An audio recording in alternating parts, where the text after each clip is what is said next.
We're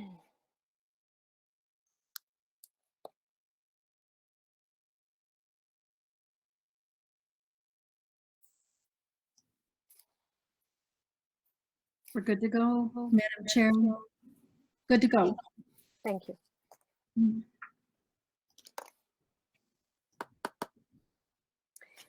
Good evening. Welcome to the school board meeting of Bloomington Public Schools, Independent School District 271. Today is Monday, February 27, 2021. It is 7 p.m.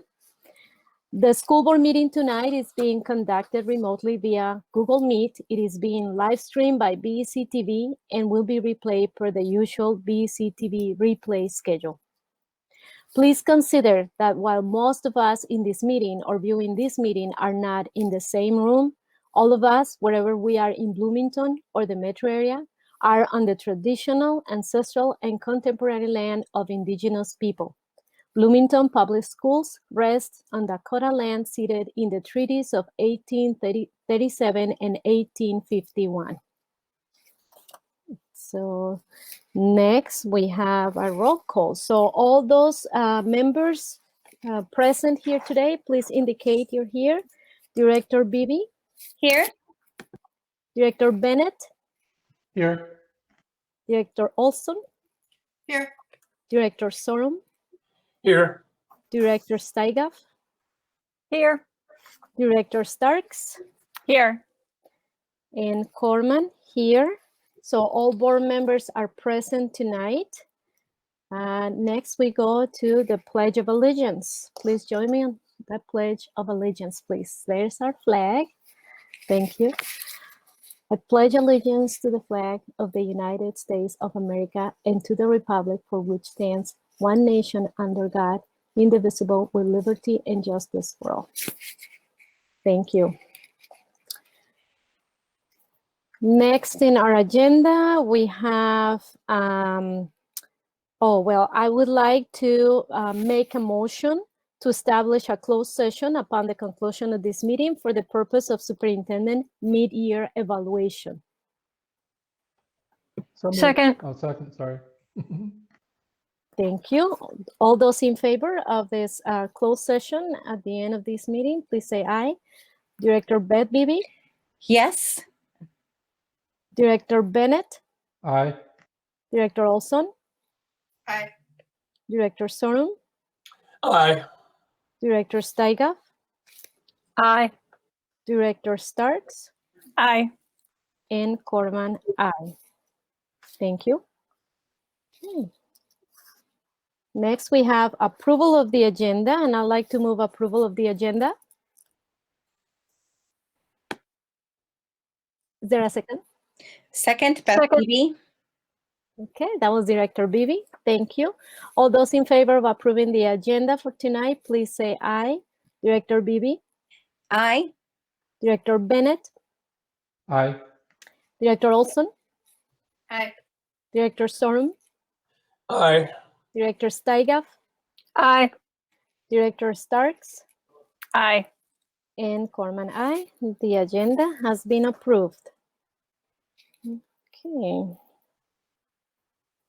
Okay, next we have recognition of students, staff, and public. And tonight we have our student school board representatives with us, and we would like to hear your reports. So whoever wants to go first, go ahead. Okay, awesome. Even though we're not in person yet, a lot has been happening at Jefferson. So our winter sports are doing really well. And our girls hockey team and boys basketball team just had their senior nights to just commemorate the seniors, and that was super exciting. At the Midwest Nordic race for boys, Nicholas Rowland got first place, and for girls, Catherine Harmon got second place. So congratulations to them. I know that was a really competitive race. Our math team won the 6th AAA award, making them eligible for state. So they'll be going to state in March, and that'll be super exciting. Then the Jefferson Theater Company will be streaming their one act, The Radium Girls, on February 26th and February 27th. They were super hot on that, and it was super COVID safe, and they were able to support everything, and that's really awesome. But yeah, basically, I know a lot of students are really excited to be back in the building and just kind of see each other and interact while learning and staying COVID safe. So I'm super excited to see what Try 3 holds for sure. Awesome. Thank you, Juma, for your great reports. I'm Tristan, everyone. Great to see everyone again. And just like us, winter sports are running really well. The boys lost a really hard-fought game, though the score was 5-1. They played really hard. The girls' basketball team lost a heartbreaker last Friday by like 2 points, unfortunately, and the boys lost their last home game. 56-43, but otherwise everything's running well for the sports, and I'm glad that they're able to play every day. And earlier this month, we actually had a student government Spirit Week, and we were happy to hold that again. We had events throughout the week as well, so it was a very fun week. We had a movie night on Netflix, a very virtual movie night. Let's see, we had a trivia night as well, another virtual trivia night that went well, and a talent show that I actually hosted. It was very fun, a very fun week. And it ran successfully, so it gives us a lot of confidence moving forward as we start to plan new events that we can get things done even virtually, and everything moving in person again. There's a lot of opportunities that can arise from that. But our Green Club had a virtual event earlier this year as they start moving. They just started earlier this year, but they're moving ahead and they have upcoming events that we're happy to promote very soon. But yeah, a lot of things coming, and as you guys may know, there's a lot of opinions about returning to school and staying distance, but I just want to let every student know that do what's best for you.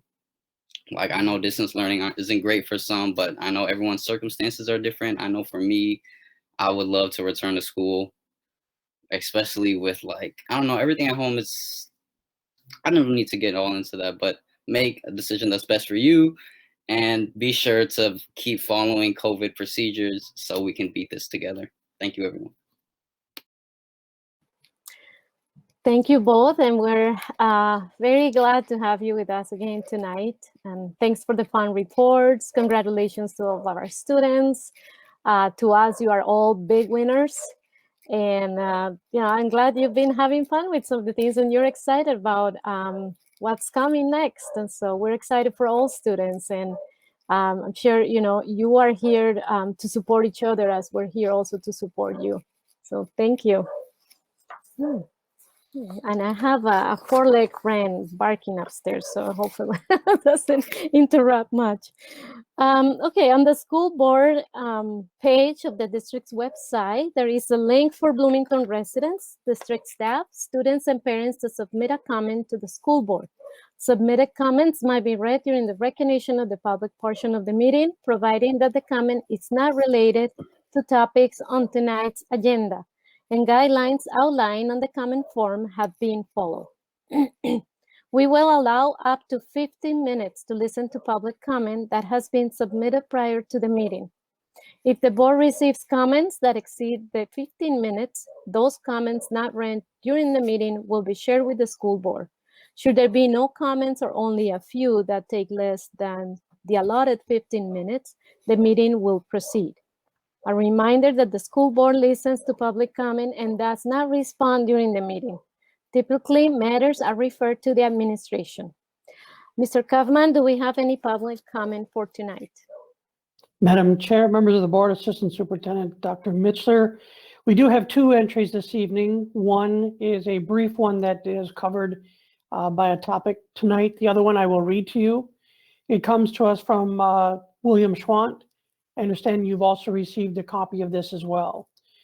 Once again, the Bloomington Federation of Paraprofessionals would like to express gratitude for the opportunity to continue contract negotiations with the district.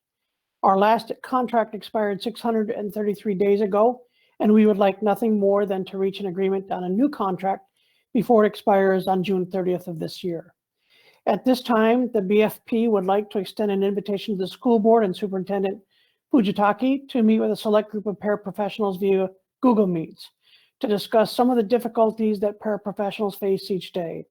It is our hope that given this information It may help move us toward the completion of this contract, as well as help contract negotiations in the future. Thank you for any consideration that you give to taking this opportunity to meet with paraprofessionals. With that, Madam Chair, I yield back to you. Thank you, Mr. Kaufman. I'd like to move approval of Part A of our agenda. Is there a second? Second, Steigoff. Thank you, Director Steigoff. All those in favor of approving Part A of our agenda, please say aye. Director Beebe, Aye. Director Bennett, Aye. Director Olson, Aye.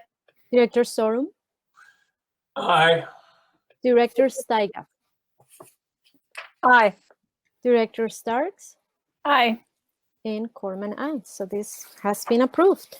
So we moved into our Part B of the agenda, and we are going to start with donations. So could someone please read the resolution?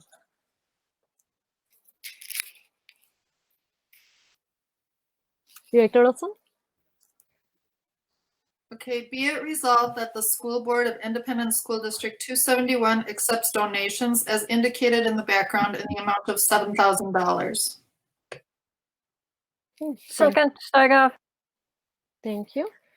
And then we have Mr. Ratsikovich, Executive Director of Finance and Support Services. Chair Corman, Assistant Superintendent Mitchler, board members, here tonight with the donations resolution. This is a resolution that's usually done at least once a month that gives the background information of donations of the public providing either funds or different items to the district.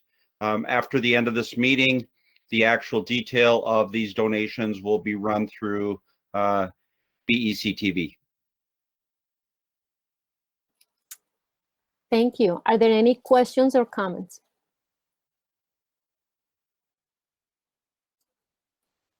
Hearing none, and think we're ready to vote. So all those in favor of approving donations, please say aye. Director Beebe?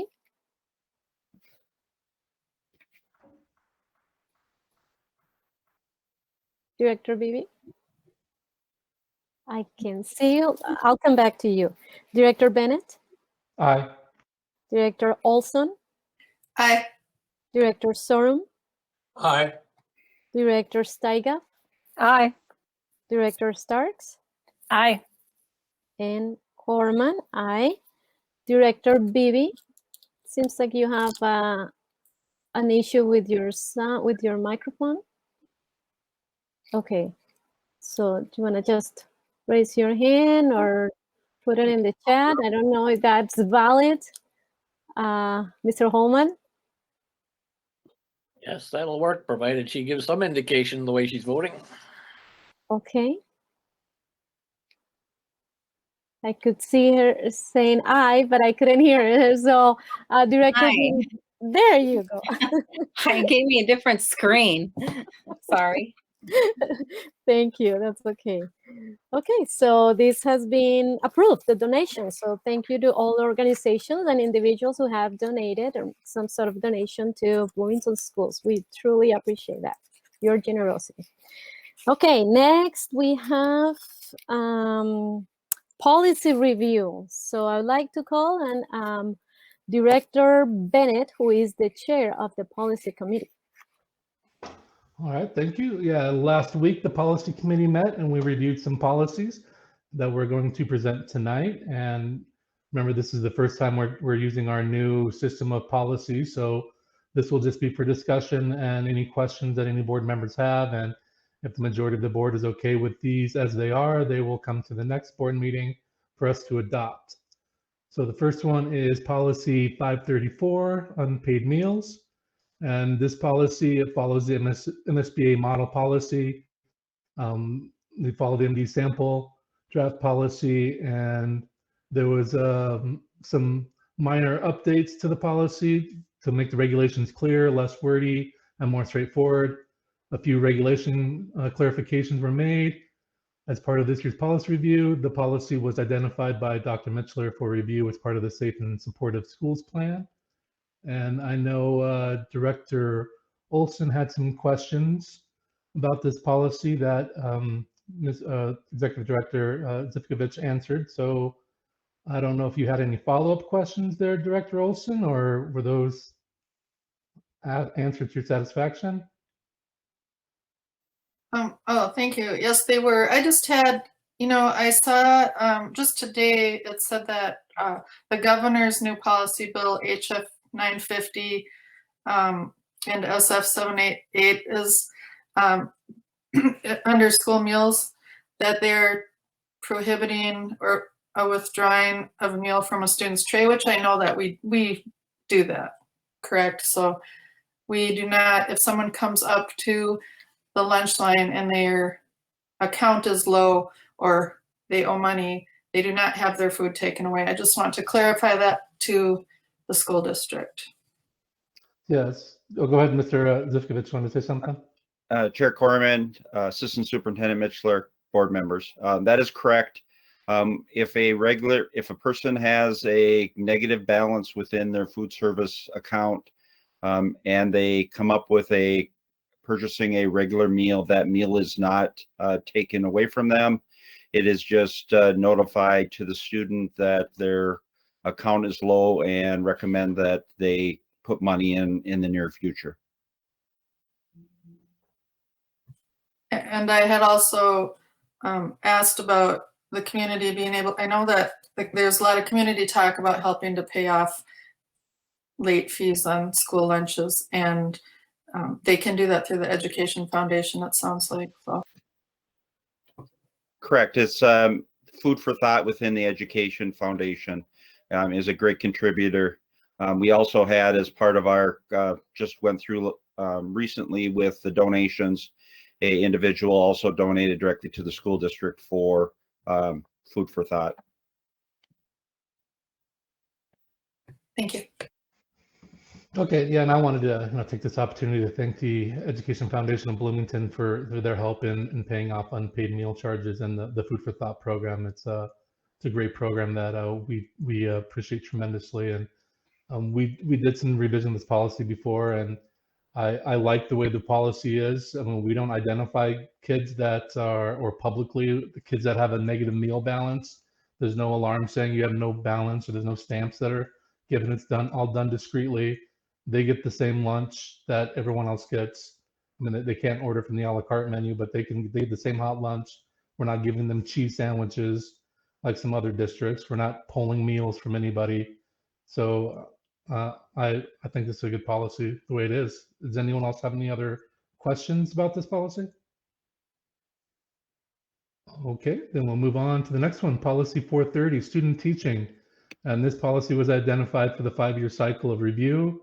The format has been updated to be consistent with policies recently reviewed. Additional language address efforts to encourage and develop student teaching candidates who are culturally diverse in order to fulfill the district's mission to create a more culturally diverse staff. Did anyone have any questions regarding this policy? Mr. Kubis, did you want to add anything? No, I have nothing more to add. Excellent. So we can move on to the next one. The next one is 506, student discipline. And this one, the policy is needing annual review. The last review was January of 2020. The policy also identified for review as part of the safe and supportive school plan policy. And I know Director Olson had some recommendation of changing of language in the regulations.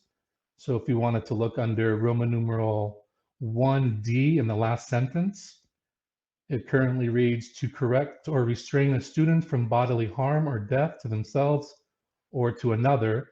And her recommendation was to change that to correct or restrain a student in order to prevent bodily harm or death to themselves or another. This is a wording change that Dr. Mitchler was okay with, and I'm also okay with. So I just wanted to, since it was already passed by the policy committee before this recommended edit, I wanted to bring it to the board out of respect to the policy committee and see if there's anyone that is opposed to any of changing these words. So I don't know if anyone is opposed to that. Seeing, oh, Heather or Director Starks? I'm not opposed. Can you just read the, because I can't find the policy Okay. quickly. So can you just read So, the two yeah, versions? it currently says to correct or restrain a student from bodily harm.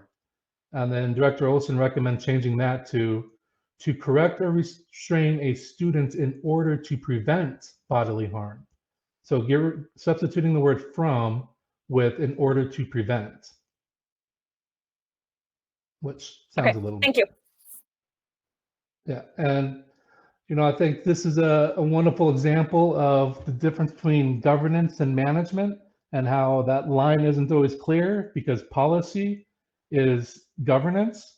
It's done by the board, but we also, as board members, rely on the expertise of management to come and help us draft policies and make recommendations, and then we can vote accordingly if we support those or not. Whereas regulations, as this is, that's typically management, but also board members can come into management, and if they feel that the regulation isn't following the spirit of the policy. So it shows that the difference between governance and management, but how we had this kind of overlapping and both management and governance work together in policy. So typically we let the management do regulations, whereas the board does the policies, and that's where we want to keep the conversation. But this was an easy edit that I feel that we can go ahead and approve during this process and don't have to send it back to the policy committee. So since everyone's okay with the change, it will be updated for the next time it comes to the board. Any other questions on any of that? All right, moving right along. Policy 514, bullying prohibition. Can't read tonight. This is one of the policies needing annual review. The last review was last January. This policy also identified for review as part of the Safe and Supportive School Plan policy review. Anyone have any questions on this one? All right, next one, 521, student disability non-discrimination. This policy is Director identified. Bennett? Yes. I'm sorry, Director Steiger had a question. She did? Oh, okay. I actually had a question on the previous one. I was raising both hands, the one on the computer and my hand. I can't see you. You're in my blind spot. All right, sorry. I just wanted to make sure, I know you said that you asked Assistant Superintendent, since that was actually a management thing. And you said unless, we could go ahead and approve it. I just want to make sure that, that management is okay with that change before we would actually approve it. I just wanted to make sure that we have that because that really is their area.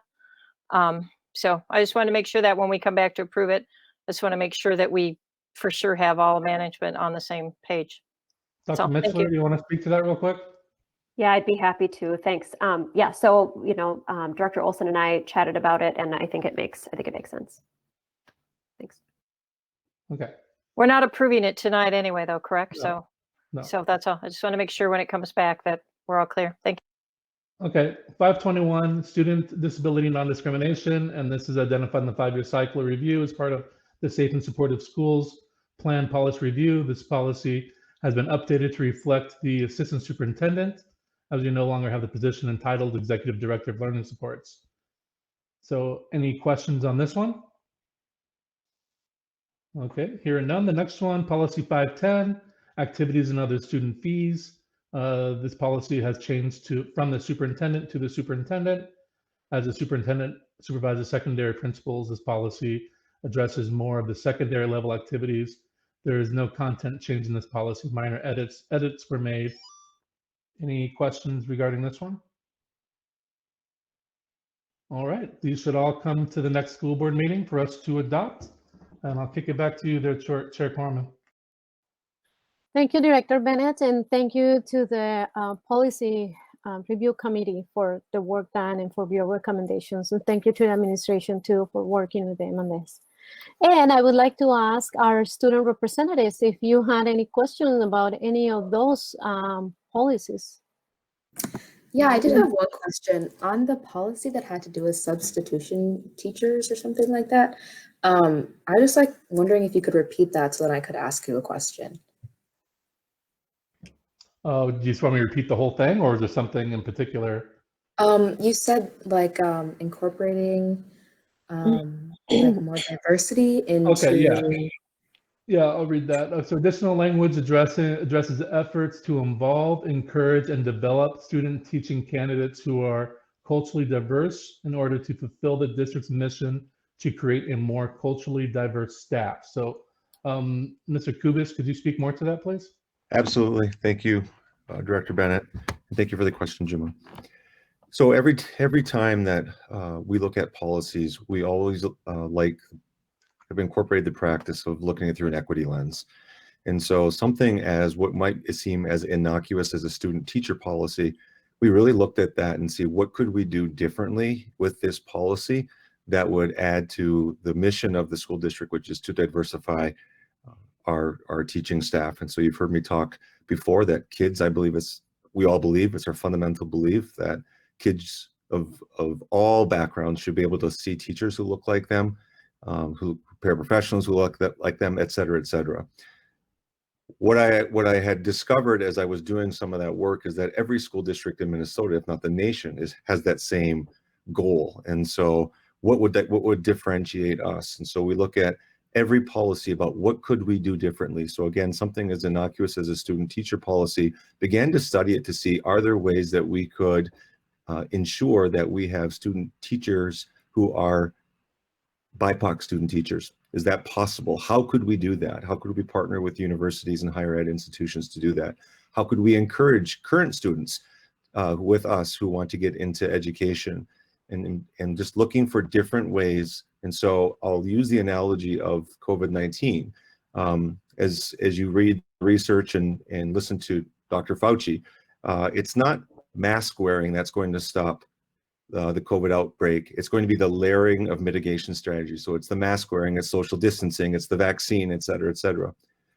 What I'm trying to do here with this policy, this is not going to solve the problem, the major problem that we have with a teaching staff that does not mirror our student population, but it's one strategy that we can use. And when you add that to the strategies that are coming out of Dr. Mitchler's work with safe and supportive schools and human resources, et cetera, every little bit counts. And so that was the basis of the commentary that Director Bennett read. Awesome, cool. I think it's really good that you guys are like putting effort into that, just because even looking back at like Normandale Hills, where I went to elementary school, and I can see now that hopefully like there are more teachers of color there, even after that I went there, which, you know, is showing improvement. And, you know, I think that it's really important. So yeah, that's great. Thank you. One thing I want to add is that I, as a person who's aspiring to become a teacher, it's a little like uplifting to hear like policies like that. So yeah.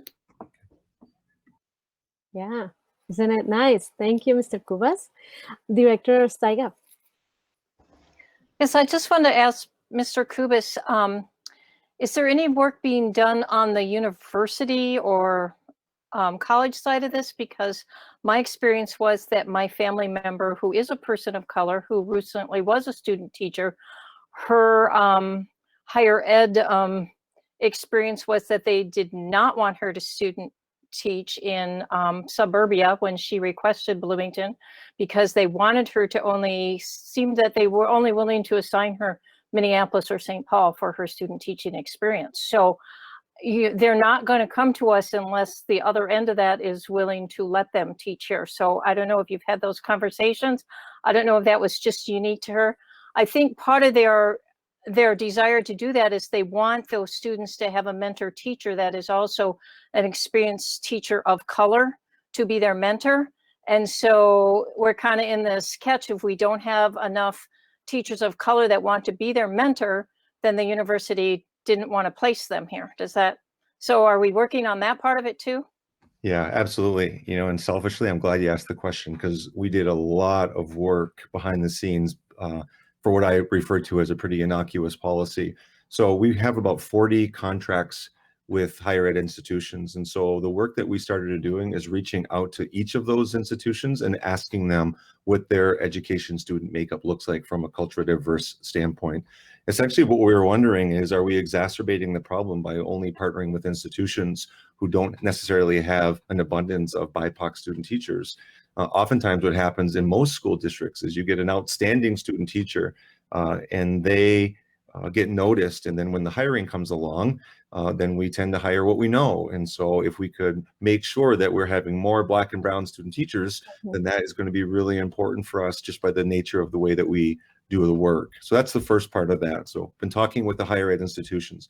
I will say, almost in their defense, with a really good conversation with one of the directors of a higher ed institution who said, Andy, we're seeing the same problem at our level. We're not getting enough education students who are BIPOC students. And so the problem is systemic, not necessarily something we can necessarily solve in Bloomington. And I know that's not what you're indicating there, Director Steigoff. The other thing that's we're beginning to do, and not quite ready for prime time, is just looking for different ways to get student teachers who from culturally diverse backgrounds into Bloomington that's different than what we've been doing before. That's the only way we can solve the problem. And so again, as I mentioned before, I don't know how many school districts are in the metro. I'll just say the metro, but I would guarantee that every school district has some kind of goal to diversify their teaching staff. Well, if we're all drawing from the same 40 institutions, nobody's ever going to reach their goal. And so been working a lot in partnership, some with the city. And again, I'll be ready to say more at a different time. But what could we do differently, way out of the box, to make sure it's really important, as I've shared before, professionally and personally, as a person of color, it's really important that my kids who go to the Bloomington Public Schools and all the kids get to look and see somebody who looks like them and looks different than them. And so we're really, really working hard, and it's an important piece. So we are, like I said, we're in the early planning stages of something that one of those 3 a.m. Things that I thought about, and we're moving forward with it. So.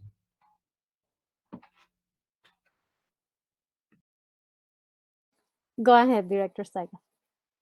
I'm not sure what the percent is now, but when we looked a while ago, I think the percent of students in the education programs that were people of color was only like 3% or 4%. So I don't know if that has improved, but I'm hoping that some of your work, maybe that you're talking about that you'll bring back, is helping. How can we help some of the young people that want to become teachers, like someone mentioned here? How can we help our own students reach those milestones? What can we do to help with that? So I hope that's part of the conversation. Yeah, you're right on. I looked at it over the winter break. I spent some time looking at it, and that percentage hasn't changed, Director Steigoff, as far as percentage. So it's people like Tristan. So Tristan doesn't think I'm going to remember, but I'm going to come after him when he's graduated, because we're going to have him in Bloomington. But all joking aside, it's obviously a very, very, very, very important thing, and you're absolutely right. That percentage is low, but that's, I think, what you're seeing from legislation though is the grow your own programs and things like that are coming out of past legislation and current legislation to do that. Again, people just trying to think differently about it, and we're trying to think differently about it in Bloomington as well. Thank you. And just out of curiosity, Tristan, is there a specific area you're especially interested in or grade that you would like to teach? I don't know. I've been bouncing around. I really like kids, but also like mature kids. But also but I know I do want to at least teach math in any way, shape, or form. I'm not too picky to say. Wonderful. Well, we're really looking forward to that, seeing you in action someday. Chair Corman sounds like a kindergarten teacher to me. That's what that sounds right there. Well, I teach high school. I can tell you a little bit more. You know what it is like to be in the high school students. Another very interesting group. Good. Well, Juma, thank you for bringing up that question, and that conversation to the table. That's a very, very important topic. And please remember, as our student representatives too, that we're focusing, some of those changes are based on what we have within the Safe and Supportive Schools plan.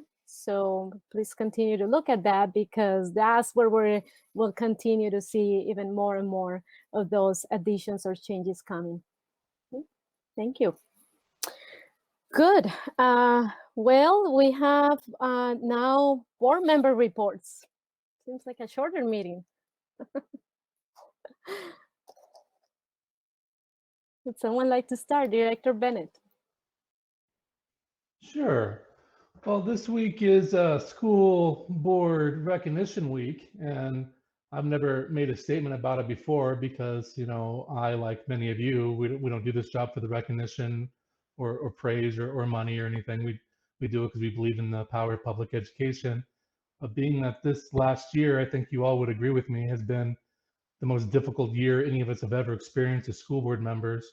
So I just wanted to take this opportunity to tell each of you how much I appreciate working with you and how much I respect everything that you do and your commitment to our district.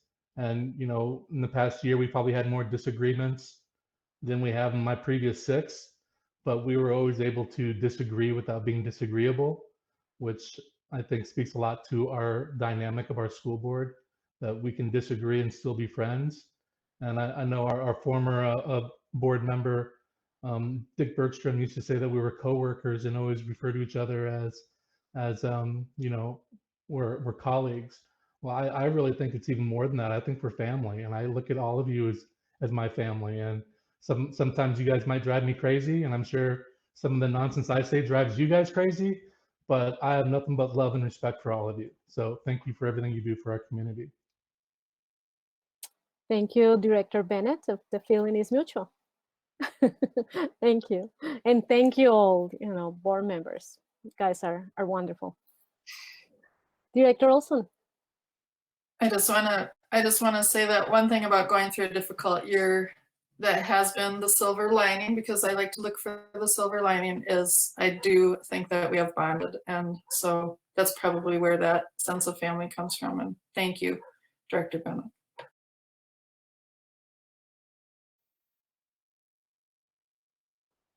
Director Bibi.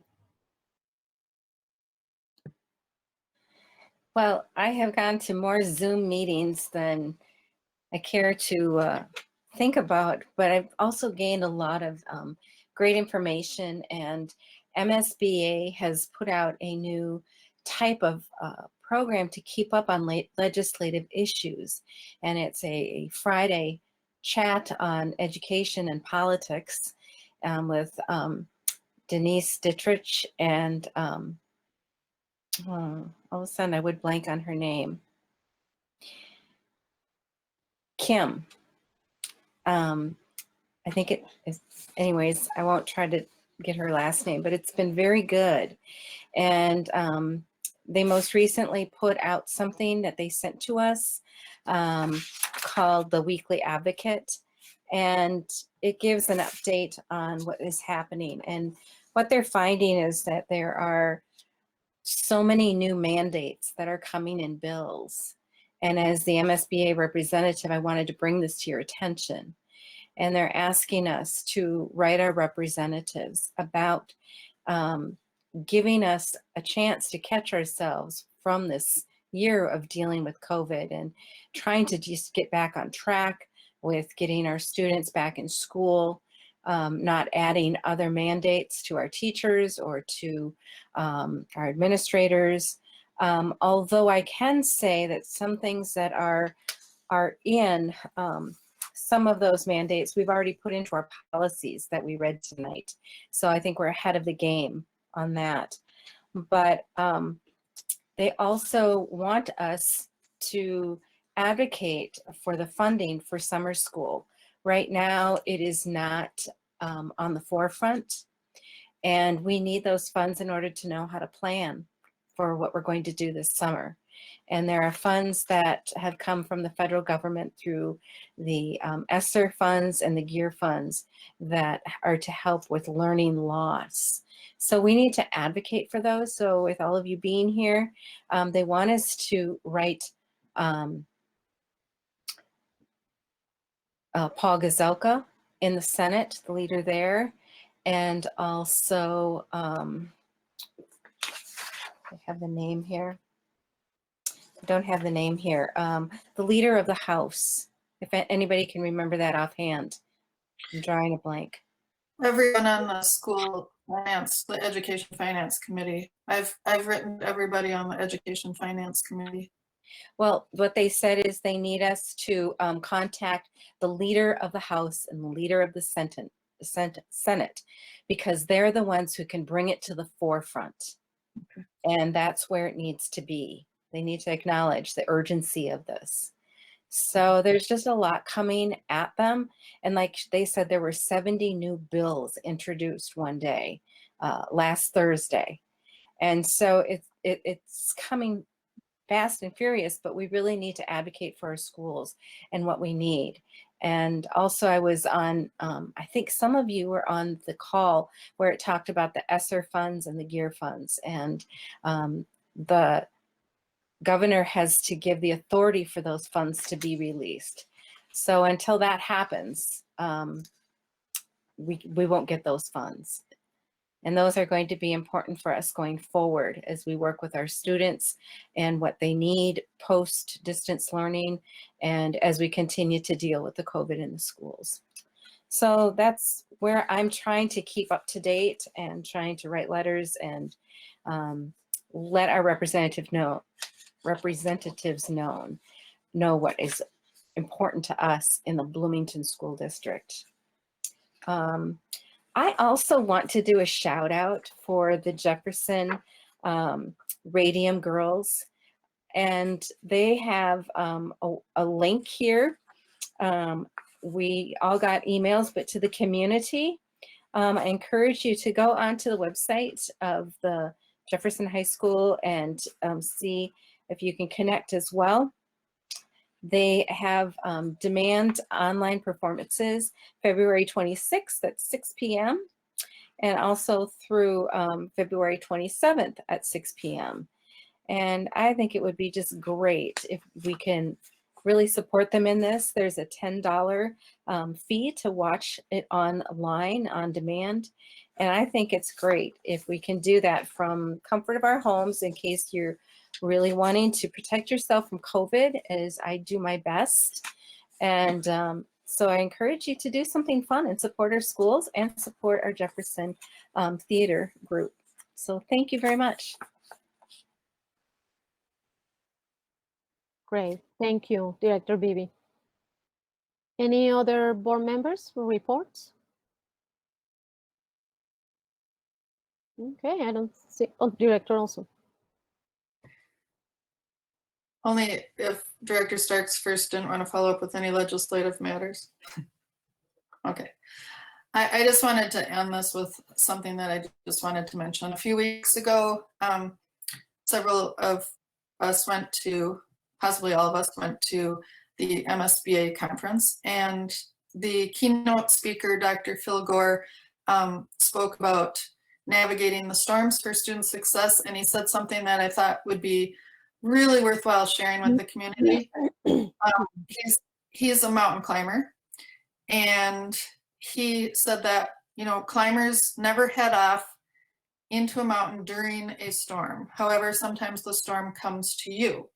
And what is needed most during this time, and I think we can all agree, is to stick together, to head in the same direction, to use guides to assist, and sometimes you need to adjust or even head back based on new information. But if you have common visions and shared goals, the real work of returning safely, and even then you can do everything right and still find things do not go as planned. So talking to people along the way, sharing conditions, sharing pitfalls, sharing encouragement, which is related to the encouragement project that our student representatives are working on, right? And help the people coming behind you. But bottom line is every member contributes. Every member contributes in a climb. Every member contributes to be safe in a storm. We have found ourselves in a storm, and I would just like to ask the community to please, everyone contribute to help get us through this safely. Thank you. Thank you.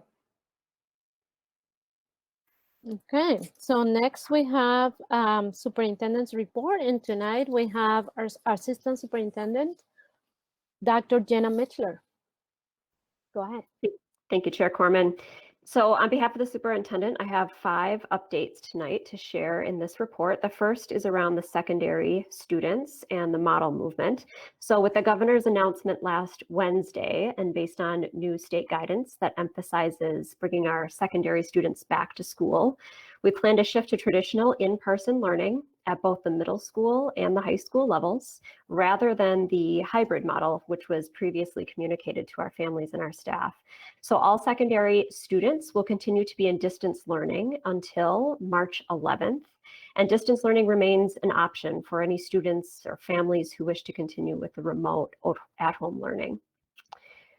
Secondary principals and staff are finalizing their traditional schedules, and they will be communicating more information in the next couple of days. So they're going to be creating those schedules using their safety protocols that are outlined in the Safe Learning Plan. And then I'll just show you a couple of dates here that are important dates for us to keep in mind. I won't go through each of these individually, but you can see outlined here are some of the days for each level that they'll be using to do either preparation as they come back and shift into in-person learning, or you'll see dates that tell us what day the students will be starting their in-person learning. So for example, here you notice middle school will begin on March 11th. That's grades 6 through 8 in in-person learning, if that's what families choose. You also see that for high school, their transition happens as well on March 11th and 12th. And so again, grades 9 through 12 transitioning to in-person learning there. I know there's a lot of questions right now about this model movement, and so we've scheduled another community engagement event, and it was due to be last week, but because of this most recent shift, we've postponed it. And so it will be scheduled now for Tuesday, March 2nd at 7 p.m. It'll be carried live on BEC TV, and there'll be opportunities for staff, families, community members, anyone to submit questions prior to that meeting. And then we'll also have opportunities, as we have in the past, to answer questions during the meeting that come in as well. I should say the session. So that's my first update. My second update is around the National Merit Scholarship finalists. So I'd just like to say congratulations to the Jefferson students who've been selected as National Merit Scholarship finalists. Alexander Carpenter, Benjamin Carpenter, Joseph Carpenter, Amy Wang, and Yang Yang Zhang. So congratulations to you. My third update is around the Minnesota Scholastic Art Competition. Congratulations to all the Jefferson and Kennedy students who are recognized in this year's Minnesota Scholastic Art Competition. Names of those students are included in the Points of Pride, which is going to be scrolled at the conclusion of this board meeting. So you'll see those names on your screen. My next update is around the Teacher of the Year candidate. So congratulations to Jefferson High School English Language Arts teacher Nick Hupton, who's been selected as one of the 75 candidates from across the state for Education Minnesota's Teacher of the Year. Congratulations to you, Nick. And then lastly, with my updates, it's School Board Recognition Week, as someone has pointed out to us earlier. And this week, the school board, we'd like to thank the school board and the members for their dedication and the commitment that they've had to our learners and to our community, and especially to their own families, because their families have shared them with us on these school board nights, which we know sometimes go long into the evening. So we want to thank them for that as well. And then I have 2 calls for motion. So the first one is a professional development session. We'll need to call a motion to establish a professional development session via Google Meet on Monday, March 8th of 2021 at 5:30 p.m. The topics include cultural proficiency and achievement and integration. So moved. Steigoff.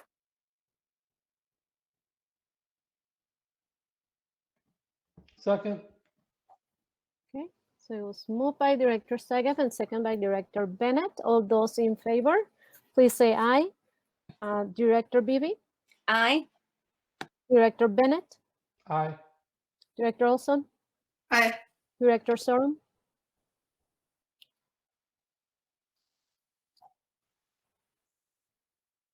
Director Sorum? He's indicating yes. Aye. Okay. Director Steiger? Aye. Director Starks? Aye. And Corman? It's been approved. Thank you. Thanks, Chair Corman. And then the second is pursuant to MS 13D03. I'd like to call to discuss the district's labor negotiation strategy related to the district's negotiations with bargaining groups. We need a motion to establish a closed session with the school board via Google Meet on March 8th, 2021, upon conclusion of the regular school board meeting. So moved. Beth Beebe? Second, Steiger. Thank you. So it's moved by Director Beebe and second by Director Steiger. All those in favor say aye. Director Beebe? Aye. Director Bennett? Aye. Director Olson? Aye. Director Sorum? Aye. Director Steiger? Aye. Director Starks? Aye. And Corman, aye. Okay, has been approved. Thank you. Thank you. That concludes the report. Thank you, Dr. Mitchell. Okay. So any other business? Hearing none, we come into adjournment and I would like to move adjourn of the meeting. Is there a second? Second. Beth Beebe? Thank you. All those in favor, please say aye. Director Beebe? Aye. Director Bennett? Aye. Director Olson? Aye. Director Sorum? Aye. Director Steiger? Aye. Director Starks? Aye. And Corman, aye. Thank you, everyone, and have a good night. And for our next meeting, remember, we have a different link. We'll see you in a bit. Thank you. Thank you, BCTV.